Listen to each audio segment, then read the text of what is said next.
between the divine religion and the devil religion, Part 2. Shocking truths from the heart of the Qur'an. Are we practicing a devil religion far removed from divine's message? The shocking paradox emerges when we confront the Qur'anic text itself against inherited tradition. In a time when we witness waves of mockery toward Islam, whether through burning copies of the Qur'an by individuals who can fairly be described as mentally disturbed, or through the spread of offensive cartoons, we see violent reactions erupt, sometimes reaching killing and bloody clashes.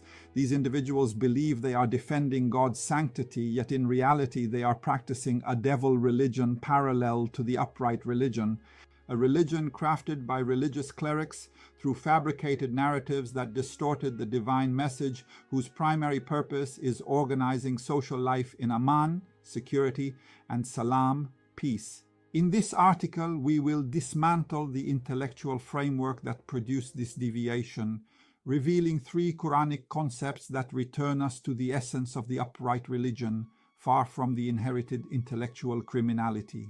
1. Mocking God's ayah. The Quran does not ask you to defend the Creator. When some people go to extremes in insulting the Quran, instinctive anger flares up. But the Quranic refinement offers an approach completely different from what people are accustomed to. God never asked anyone to physically or verbally attack those who mock his ayat, Quranic verses. The astonishing irony is that many of the offensive cartoons that provoke public outrage are actually inspired by the very narratives of the devil religion, the distorted heritage. The Quranic procedure when hearing kufr or mockery is not combat jihad nor fighting, it is simply walk away and don't sit with them. The text makes it clear that whoever chooses violence instead of following this explicit divine instruction falls into the trap of kufr of the ayah or nifaq, hypocrisy. Either he rejected the ayah by refusing to apply it, or he is pretending to defend God as if the Creator needs humans to protect him. He has already revealed to you in the book that when you hear God's ayat being denied or mocked, do not sit with them until they engage in a different conversation. Otherwise, you would be like them. Indeed, God will gather the hypocrites and the kafirs together in hell. Surah 4, verse 140. Your Quranic duty is peaceful turning away. If they change the subject, there is no harm in sitting with them and discussing matters. This is the approach that preserves social peace and protects the dignity of the mu'min without violating the freedoms or lives of others. 2. The divine paradox. Why does God preserve the atheist while we seek to kill him? One of the gravest forms of intellectual criminality institutionalized by the clerical class is appointing humans as guardians over the faith of others. The Quran demolishes this concept entirely, affirming that even the chosen messenger did not possess authority of guardianship or preservation over people.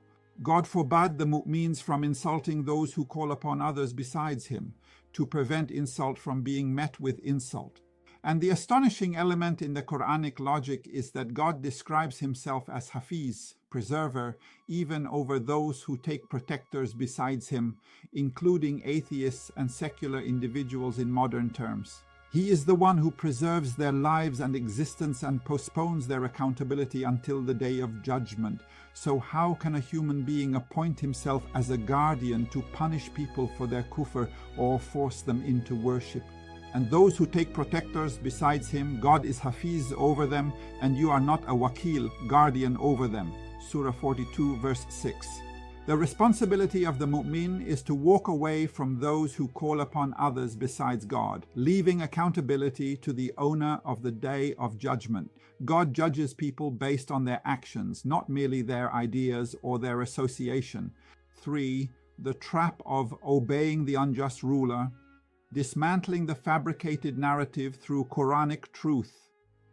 The clerical establishment helped entrench tyranny through narratives falsely attributed to the noble prophet to legitimize oppression.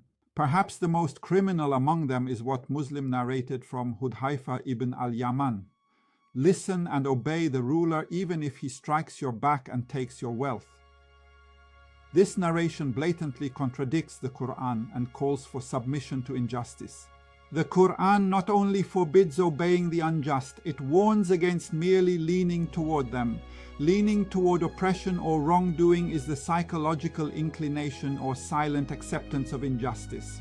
The Quranic consequence of this inclination is being touched by the fire and losing divine support. This explains the state of subjugation and weakness in societies that adopted such fabricated narrations as their religion.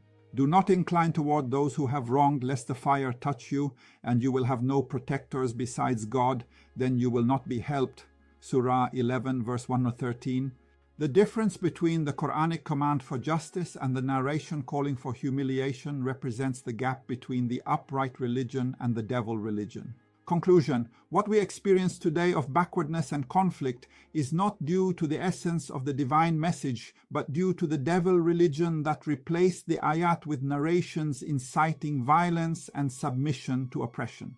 The upright religion is the one that organizes life to be safe, respecting God's will in His creation, while the fabricated religion is what handed us defeat through inclining toward the oppressors and through fanatic attempts to protect God with violence.